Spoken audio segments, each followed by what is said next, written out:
मेरा प्यारा श्रोताबिन्द, आज तपाईहरुलाई म ईसाई जग ईसाई फाउन्डेसन को दोस्रो एपिसोडमा येशूको नाममा स्वागत गर्दछु। हामीले पहिलो एपिसोडमा हेरेका थियौं कि ईसाईहरुको बुनियाद जग चाहिँ येशू हुनुपर्छ। जो मानिस येशूमा छैन अर्थात यीशुको बुनियादमा जगमा छैन वो विनाशमा छ। यसकारण विनाशबाट जीवनमा आउनुको निम्ति यीशुको जगमा खडा हुनु, त्यहाँ स्थापित हुनु चाहिँ अति जरुरी छ भन्ने कुरो हामीले हेरेका थियौं। जसको निम्ति दोस्रो गरी जन्मनु, प्रभुमा जन्मनु, संसारमा माता पिताको फ्यामिलीमा जन्मनु चाहिँ पापमा जन्मनु हो। त पश्चाताप गरे पश्चात उसको पाप क्षमा भएपछि ऊ चाहिँ यीशुको परिवारमा जन्मेको हुन्छ। त्यो हुनु चाहिँ जरुरी छ, जसलाई चाहिँ ईसाई जगको पहिलो एपिसोडमा हामीले हेरेका छौं। अनि अस्ति मैले भनेको थिएँ पहिलो एपिसोडमा, अब दोस्रोमा चाहिँ म हाम्रो मुक्तिको निश्चयता, हामीले प्रभुलाई ग्रहण गरेपछि हामीले कसरी मुक्ति पायौं भन्ने ठोक्कर लाउन सक्छौं, कसरी हामी एकदमै ठोकेर भन्न सक्छौं कि मैले मुक्ति पाएँ पापबाट, त्यो बारेमा बताउन म आज गइराखेको छु। ध्यानपूर्वक सुन्नुहोला। यो किसिमको प्रभुको वचन हत्तपत्त पाइँदैन, अरू किसिमको त थुप्रै पाइन्छन्। यो सिरिज यो जुन छ यो चाहिँ हत्तपत्त पाइँदैन। अब पहिलो कुरो चाहिँ जब कुनै मानिसले पश्चाताप गर्छ, तर त्यो पश्चाताप त साँचो पश्चाताप हुनु पर्यो। साँचो पश्चाताप गरेर पाप मानिलिएर यीशु प्रभुलाई आफ्नो हृदयमा आफ्नो मालिक स्वामी प्रभु भनिकन स्वीकार गरेपछि उसको दोस्रो जन्म हुन्छ। त्यतिखेर उसको पाप तत्कालै क्षमा हुन्छ, तत्कालै, अविलम्ब, भरै भोलि होइन, तत्कालै क्षमा हुन्छ। यसको प्रमाण म राख्न चाहन्छु। बाइबलमा लुकाको सुसमाचार 15 अध्यायको 11बाट 24बाट बताउँछु म।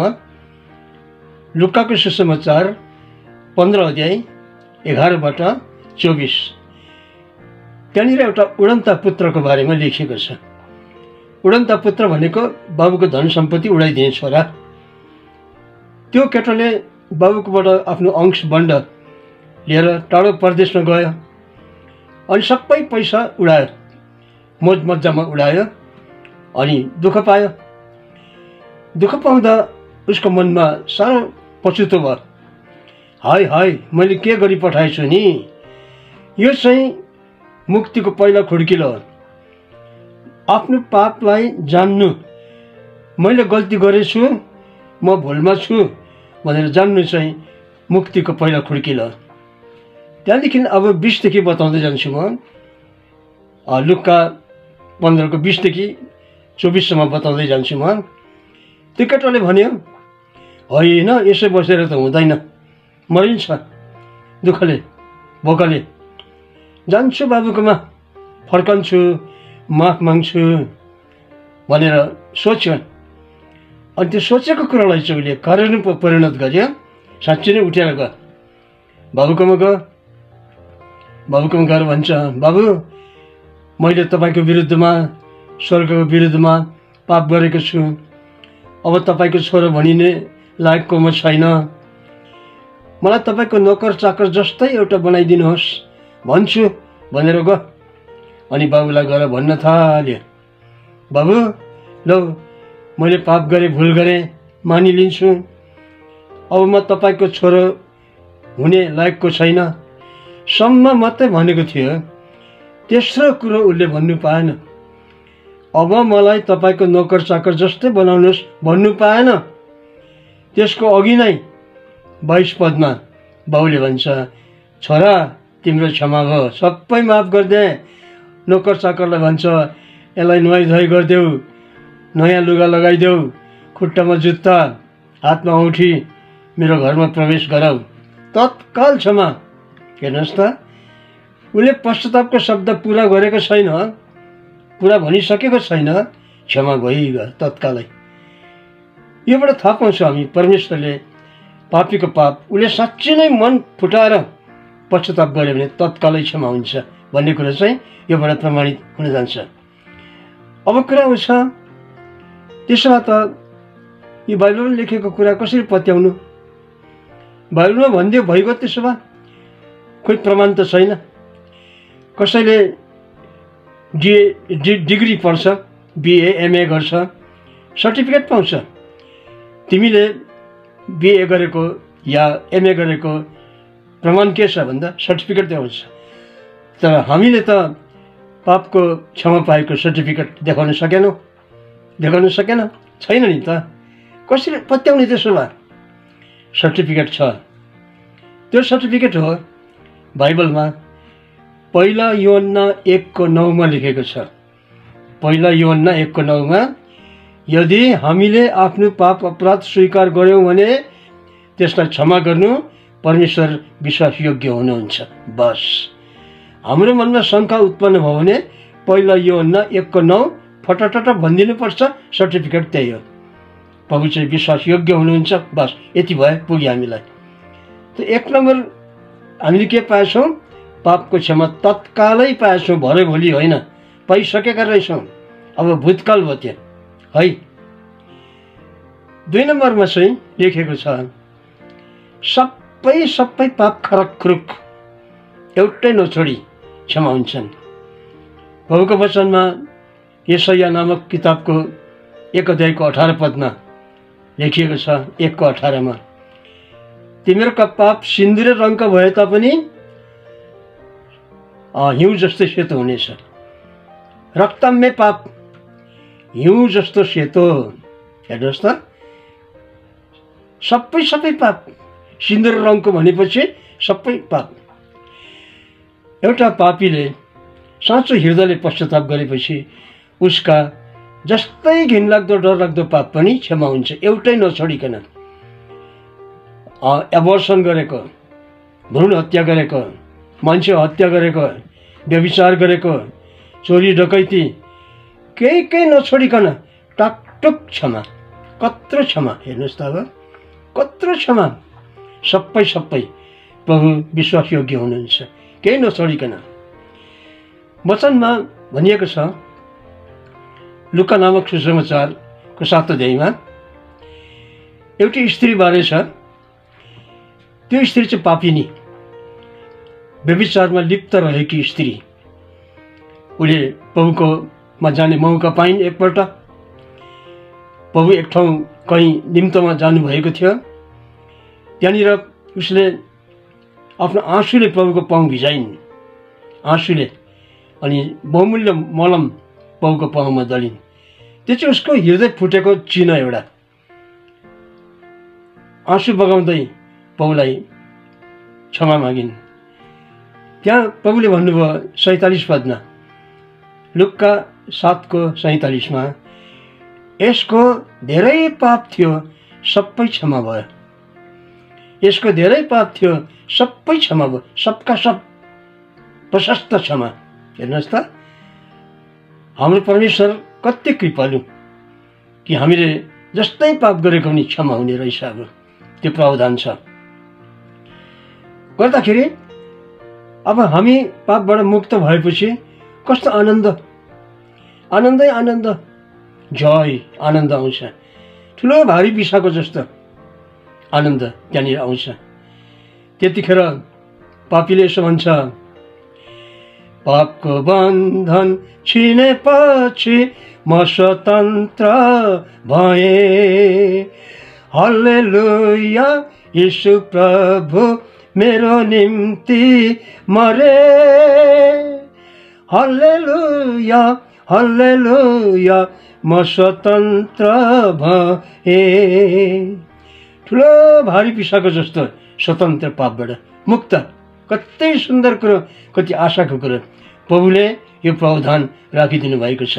क्षमा माग्ने पापी प्रति हामीले यस्तो यस्तो कुरा पाएछौँ।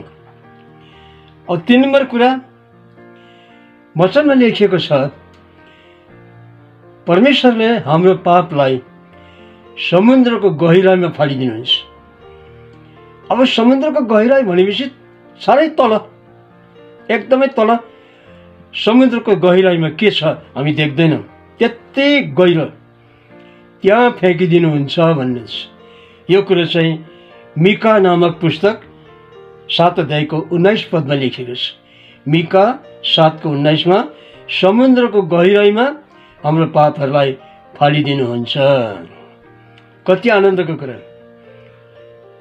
त्यहाँदेखि चौथो कुरो, हामीले प्रभुलाई ग्रहण गरेपछि, उहाँलाई व्यक्तिगत मुक्तिदाता मानिलिएपछि लेखिएको छ, प्रभुले क्षमा गर्नु भएपछि त्यो पापलाई स्मरण गर्नुहुन्न, फेरि सम्झनुहुन्न। कति आनन्द। हामी मान्छेले कसैको ऋण माफ गरिदिउँ त। एकजनाले कसैकोबाट 1000 रुपियाँ ऋण लगेको थियो, तिर्न सकेन, ल माफ है, त्यो गरिब गुरुबा रहेछस्, माफ दिन्छ। तर सबैलाई भनिदिन्छ, हेर फल्नाले मेरो 1000 लगेको थियो, तिर्न सकेन, छोड्दे, माफ गरिदे। माया लाग्यो त्यसलाई पनि बिचारा त्यो गरिबको अपमान, कति साह्रो अपमान। 1000 रुपियाँ माफ पाएको थियो, दुनियाँलाई सुनाएर बसी नसक्नुको पाइदिन्छ। तर परमेश्वरले हामीलाई नर्क जाने खालको पाप क्षमा गरेपछि सम्झनुहुन्न। ही वोन्ट रिमेम्बर, सम्झनुहुन्न। यो कुरो चाहिँ लेखिएको छ यशाया नामक पुस्तकको 43 अध्यायको 25 पदमा। यो यस्ता कुराहरू छन्। हेर्नुहोस् त, पाप क्षमा पाएको पापीको निम्ति यति विघ्न कुराहरू त्यहाँ छन् भनेर हामीले पढ्न पाएको छौँ। अब 5 नम्बर पोइन्टमा चाहिँ म जान्छु। 5 नम्बरमा के पाएछौँ भन्दाखेरि चाहिँ पुत्रत्वको अधिकार। पुत्रत्व, हामी परमेश्वरका सन्तान हुन पुगेछौँ। अघि पापको क्षमा नपाउँदा दुष्टको सन्तान, नर्ककुण्ड जाने। पाप क्षमा मागेर पाप क्षमा पाएपछि परमेश्वरको सन्तान। यो कुरो चाहिँ योहन्नाको सुसमाचार 1 अध्यायको 12 पदमा लेखिएको छ। जसले उहाँलाई ग्रहण गरे उनीहरूलाई परमेश्वरको सन्तान हुने अधिकार दिनुभयो। सानोतिनोको सन्तान होइन, परमेश्वरको। आज मानिसहरूले ठुलो मान्छेको छोराछोरी हुनु घमण्ड गर्छन्। मेरो बाबु त करोडपति, ठुलो मान्छे। कसैले भन्छन् मेरो बाबु त प्राइम मिनिस्टर, मेरो बाबु त राष्ट्रपति। अरे बाफरे, कस्तो घमण्ड। एउटा पापीले पाप क्षमा पाउँदा प्रधानमन्त्री र राष्ट्रपतिलाई बनाउने परमेश्वरको सन्तान त्यो भन्नुहोस्। अब लेखिएको छ होइन त, कत्रो ठुलो चाहिँ कुरा त्यहाँनिर आयो। अनि परमेश्वरको सन्तान भनेपछि परमेश्वरको परिवारको मान्छे, राज परिवारको मान्छे। त्यत्रो बढी कुरो एउटा पापीले पाउँदो रहेछ पाप क्षमा पाएपछि। अब अर्को कुरो चाहिँ 6 नम्बरमा आउँदा चाहिँ हकवाला, हकदार, पैतृक सम्पत्तिको हकदार। रोमीको किताब 8 अध्यायको 17 पदमा लेखिएको छ। रोमी 8को 17मा, यदि हामी सन्तान हौँ भने त हकवाला पनि हौँ। ठिकै हो, बाबुको सम्पत्ति कसलाई? छोरालाई होइन त, छोराछोरीलाई। परमेश्वरको राज्यको हकदार, स्वर्गको हकदार, नरकको हकदार पापी एकैछिनमा पाप क्षमा मागेपछि स्वर्गको राज्यको हकदार पो भएछ। अनि त्यो हकदारमा के पाएछौँ त? त्यहाँ चाहिँ यस्तो सुन्दर कुरा छ। प्रकाशको किताब 22 अध्यायको 1 देखि 5 मा, प्रकाशको पुस्तक 22 अध्यायको 1 देखि 5 नोट गर्नुहोस्, पढ्नुहोस्। पहिलो मानिस आदमले पाप गरे, हावाले पनि अदनको बगैँचाबाट लखेटियो। त्यतिखेरको अदनको बगैँचा चाहिँ भूस्वर्ग, संसारमै स्वर्ग भएको भनौँ न। अब हो, पापले गर्दाखेरि परमेश्वरले लखेटिदिनु भयो। त्यो अदनको बगैँचामा जीवनको रुख थियो, सदा जीवन दिनुको लागि, मान्छेलाई अमर राख्नुको लागि जीवनको रुख थियो। त्यो खोसियो, लखेटियो। तर पापीले पाप क्षमा पाएपछि फेरि जीवनको रुखमा प्रवेश पाउँछ, हकदार भएपछि। अब हकदार भएपछि त घरमा जानु पाइयो नि त, ठुलो मान्छेको घरमा बस्न पाइयो छोरोको रूपमा। परमेश्वरको अर्को अदनको बगैँचा छ भविष्यमा। त्यो चाहिँ प्रकाशको किताब 22 अध्यायको 1 देखि 5 पढ्नुहोस् तपाईँले घरमा। त्यहाँ लेखिएको छ, जीवनको नदी छ, जीवनको रुख पनि छ। त्यहाँ परमेश्वर पिता, परमेश्वर पुत्र पनि हुनुहुन्छ। दुवैका सिंहासन छन्, श्रापित कुरा हुँदैनन्, घाम जुन ताराको आवश्यकता पर्दैन, त्यस्तोमा बस्न पाइने। अदनको बगैँचा खोसिएको थियो, फेरि पाइने भयो। जीवनको वृक्ष खोसिएको थियो, फेरि पाइने भयो। परमेश्वरको उपस्थिति खोसिएको थियो, फेरि पाइने भयो। अनि के चाहियो अब? यति बिग्न कुरो पाइँदो रहेछ। अर्को कुरा चाहिँ फेरि थपेकै छ। प्रभुले त हामीलाई प्रभु पाएपछि त थुप्रै कुरो पाइने हो। 7 नम्बर कुरोमा जीवनको पुस्तकमा नाम लेखिनेछ भनेर लेखिएको छ। जीवनको पुस्तकमा नाम लेखिनेछ भनेर लेखिएको छ। स्वर्गमा एउटा पुस्तक छ, मोटो पुस्तक, त्यसलाई जीवनको पुस्तक भन्छ। जसको पाप क्षमा भएको छ उसको नाम चाहिँ त्यो पुस्तकमा चढ्छ। अनि मानिसको आत्मा मरेपछि जाँदाखेरि त्यो पुस्तकमा हेर्छ उसको नाउँ त्यो पुस्तकमा छ कि छैन। नाउँ चढेको छ भने स्वर्गमा पस्नु पाइयो, त्यो पुस्तकमा नाम चढेको छैन भने पाइएन। त पापीले पापको क्षमा पाएपछि जीवनको पुस्तकमा नाउँ चढ्छ। प्रकाशको पुस्तक 20 अध्यायको 15 पदमा लेखिएको छ, जसको नाउँ जीवनको पुस्तकमा छैन त्यसलाई नर्कको आगोमा फालिन्छ लेखेको छ। तर जसको नाउँ चाहिँ जीवनको पुस्तकमा चढेको छ त्यो चाहिँ नर्कमा फालिँदैन, तर स्वर्गमा प्रवेश पाउँछ। लुकाको सुसमाचार 10 अध्यायको 17 देखि 20 पद पढ्नुहोस्। लुका 10 को 17 देखि 20 पद पढ्नुहोस्।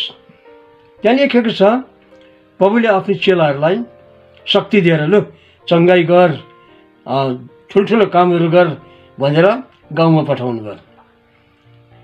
अनि उनीहरू गएर शक्तिको कामहरू गरे, भूतहरू खेदे, थुप्रै कामहरू गरे।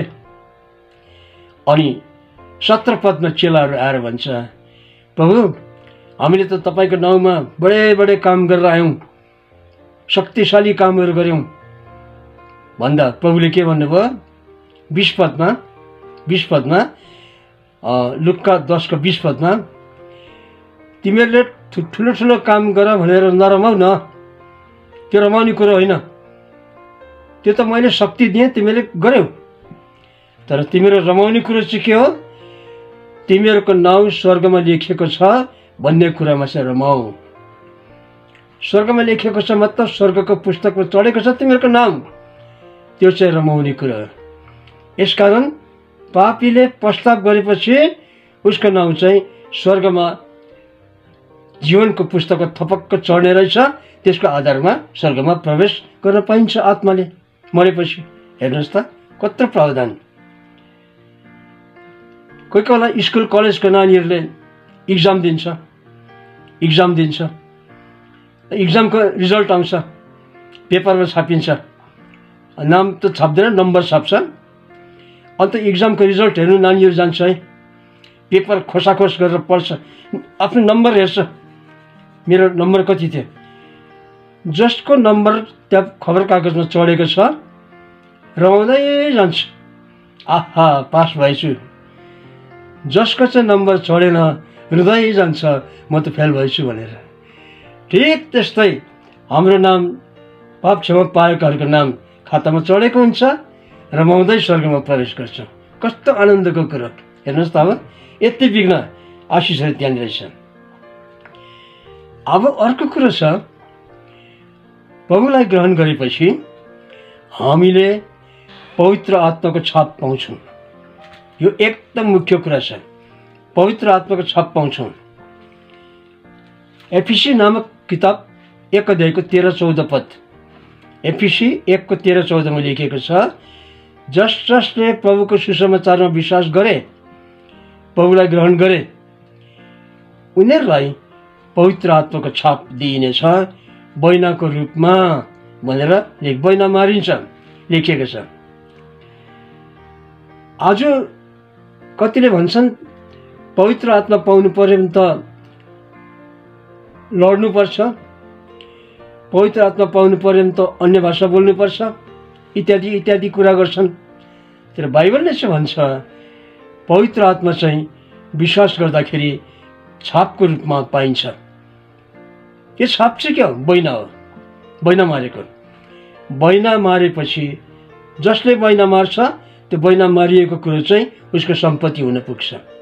हेर्नुहोस्, हामी बैना मारिएकाहरू हौँ। जसले प्रभुलाई ग्रहण गरेका छन्, पापको क्षमा पाएका छन्, उनीहरूको बैना मारिएको छ। आज कतिले त विश्वास गर्दैनन्। अब पवित्र आत्माले पायो भने त धेरै कुरो गर्नुपर्छ, चङ्गाई गर्नुपर्छ, अन्य भाषा बोल्नुपर्छ, हेन तेन कुराहरू गर्छन्। बाइबलले चाहिँ सरल तरिकाले भनिदिएको छ, पवित्र आत्मा पाउनको लागि त्यसो केही गर्नु पर्दैन। प्रभुमाथि विश्वास गरेर पश्चाताप गरेर मुक्ति पाएपछि त्यतिखेर नै पवित्र आत्माको छाप पनि नदेखिने तरिकाले आत्मिक कुरो हामीलाई प्राप्त भइहाल्छ। प्रभुको दास ध्रुव शिष्यज्यूले एउटा किताब लेख्नु भएको छ, मसित पनि छ।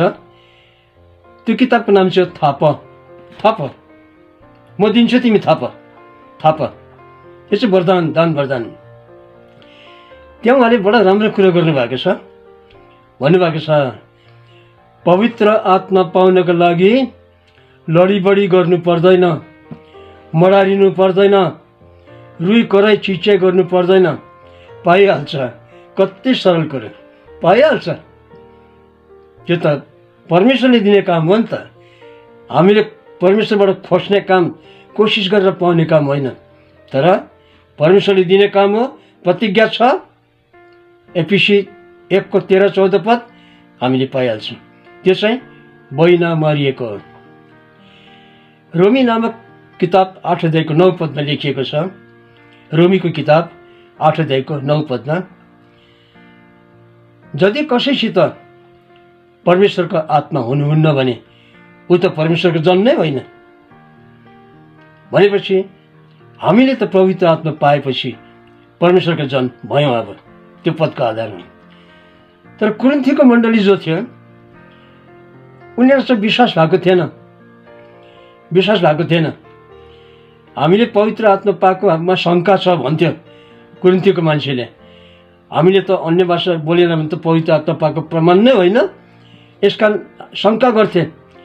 त्यस्तोलाई पावलले लेखेको छ, अरे बाफरे तिमीहरू त पवित्र आत्माको मन्दिर भइसकेका छौ, थाहा छैन भनेर पहिला कुरिन्थी 3 को 16 पदमा लेखेको छ। तिमीहरू पवित्र आत्माको मन्दिर हो भन्ने कुरा थाहा छैन भनेर रिमाइन्ड गराउँदैछ। कुरिन्थीको मण्डलीले पवित्र आत्मा पाएर पनि थाहा पाएको थिएन।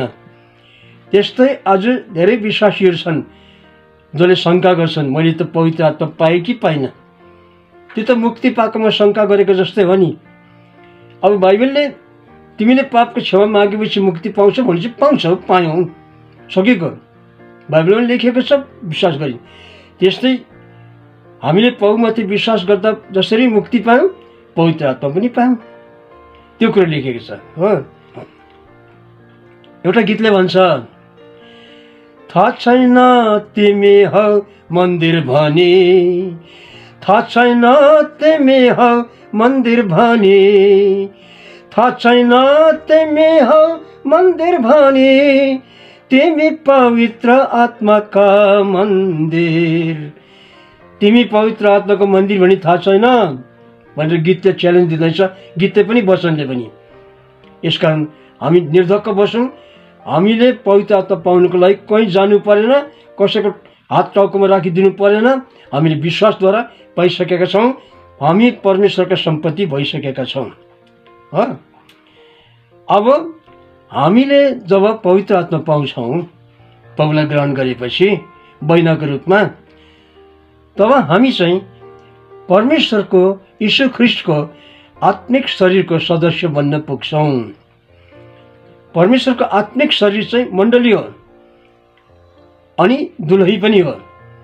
त्यसको सदस्यता चाहिँ पवित्र आत्माद्वारा पाइन्छ। पहिला कोरिन्थी 12:13 लेखिएको छ। पहिला कोरिन्थी 12:13 कि हामी जतिजनाले प्रभुलाई ग्रहण गर्यौँ हामीले आत्मामा प्रभुको शरीरमा बप्तिस्मा लियौँ भनेर लेखेको छ। यो चाहिँ आत्मिक बप्तिस्मा। शरीरको संसारको बप्तिस्मा चाहिँ पानीद्वारा, तर प्रभुको शरीरमा टाँसिनु गाभिनु त्यो चाहिँ आत्माद्वारा बप्तिस्मा पाएको भनिन्छ। त्यो कुरो चाहिँ पहिला कोरिन्थी 12:13 लेखिएको छ। त्यसो भएपछि अब पापीले यति बिग्ला कुरो पाएपछि रमाउने कारण छ, हामीसित रमाउने कारण छ। पापबाट छुटकारा, पापीले पापबाट छुटकारा उसको कर्मद्वारा पाएको होइन, राम्रो काम गरेर पाएको होइन, आफू राम्रो भएर पनि पाएको होइन, पापी भएर पाएको। परमेश्वरले धर्मीलाई बचाउनु आउनु भएको होइन नि त, पापीलाई। यसकारण हामी पापी भएको कारणले, आत्मा रूप बिग्रेको कारणले गर्दा, हामी आत्मामा नराम्रो भएकोले गर्दा मुक्ति पाएका हौँ। प्रभुको कत्रो प्रेम। हामी संसारका मानिसहरूले त राम्रो राम्रोलाई मात्रै माया गर्छौँ नि, तर प्रभुले हामीलाई नराम्रो आत्मामा रूप बिग्रिसकेकाहरूलाई माया गरेर मुक्ति दिनुभएको। मुक्ति चाहिँ हाम्रो कमाइ होइन, हामीले कमाउन सक्दैनौँ जत्तिकै गरे पनि। एफिसी 2:8-9 लेखिएको छ, कामद्वारा होइन तर परमेश्वरको कृपाद्वारा। त हामीले काम गरेर मुक्ति पाएको होइनौँ, पाउँदैनौँ पनि, हामीले थापेका हौँ। हामी प्रभुको चरणमा गयौँ। मुक्ति चाहिँ, पाप चाहिँ हाम्रो कमाइ हो, हामीले पाप कमायौँ बेसरी।